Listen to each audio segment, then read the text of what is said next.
Salam sejahtera dan salam perpaduan. Berita seterusnya dipetik daripada agenda daily bertajuk Kes Menara KL, pengarah dituduh tawar rasuah kepada Anwar Musa.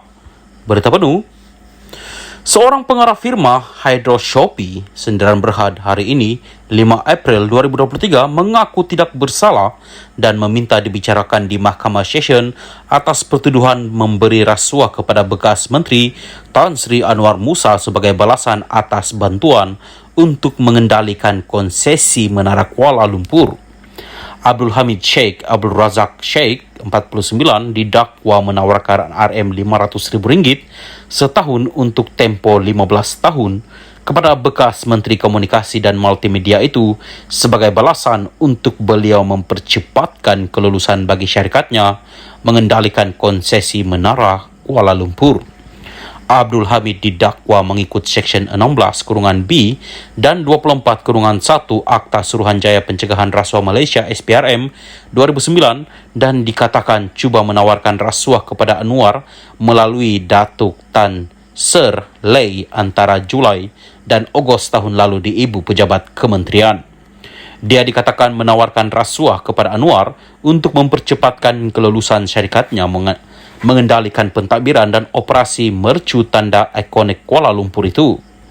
Pertuduhan dibacakan di hadapan Hakim Suzana Hussein yang kemudian menetapkan ikat jamin RM50,000 dan meminta Abdul Hamid melaporkan diri di Ibu Pejabat SPRM di Kuala Lumpur 2 bulan sekali bermula Mei tahun ini sehingga perbicaraan selesai. Dia juga diperintah untuk menyerahkan pasportnya kepada mahkamah. Sebelum ini, SPRM berkata 2 individu berusia 49 dan 59 tahun, termasuk seorang pengarah urusan yang bertindak sebagai orang tengah untuk mengendalikan sogokan dalam perjanjian itu, telah ditahan di Ibu Pejabat SPRM selepas memberi keterangan. SPRM sedang menyiasat kemungkinan pemilihan syarikat terbabit melibatkan permintaan rasuah berjumlah ratusan ribu ringgit dan seutas jam tangan mewah sebagai hadiah kepada pihak atasan bagi memudahkan pengambil alihan. Sebelum ini, SPRM dilaporkan telah menyiasat dakwaan berhubung penjualan saham yang mencurigakan dan pengambil alihan konsesi operasi dan penyelenggaraan Menara KL daripada Menara Kuala Lumpur Sendirian Berhad, sebuah syarikat milik penuh Telekom Malaysia TM Berhad. SPRM berkata ia akan menyiasat jika terdapat unsur rasuah yang terlibat dalam penjualan saham firma Senarayan Awam TM pada Oktober daripada anak syarikatnya yang menguruskan Menara KL Sendirian Berhad MKLSB kepada Hydro Shopee. Pada Disember, Anwar menafikan mempunyai kaitan dengan syarikat Tersenarai Awam TM yang memindahkan saham pada Oktober daripada anak syarikatnya MKLSC yang menguruskan Menara KL kepada Hydro Shopee. Anwar berkata TM sebagai firma awam tidak memerlukan kebenaran daripada menteri untuk pemindahan saham. Salam sejahtera dan salam perpaduan kepada seluruh rakyat Malaysia. Berita panas malam ini dipetik daripada agenda daily bertajuk Kerajaan PHBN berdepan masalah tak lama lagi kerana Zahid bekas diplomat. Berita penuh. Seorang diplomat veteran, Datuk Dennis Ignatius, yang kali terakhir berkhidmat sebagai Duta Malaysia ke Kanada, berpendapat Datuk Seri Anwar Ibrahim akan berdepan masalah tidak lama lagi disebabkan Presiden UMNO, Datuk Seri Ahmad Zahid Hamidi. Beliau melihat Perdana Menteri dan Zahid tidak mempunyai keutamaan yang sama di mana Anwar menekankan tadbir urus yang baik dan kestabilan politik, tetapi Zahid pula mengajar agenda yang lebih berkaitan dengan cita-citanya sendiri berbanding kejayaan kerajaan perpaduan. Tanda baru percanggahan ini ialah pertukaran Ketua Menteri secara mendadak di Melaka beberapa hari lalu, sedangkan kerajaan negeri stabil dan berjalan dengan baik.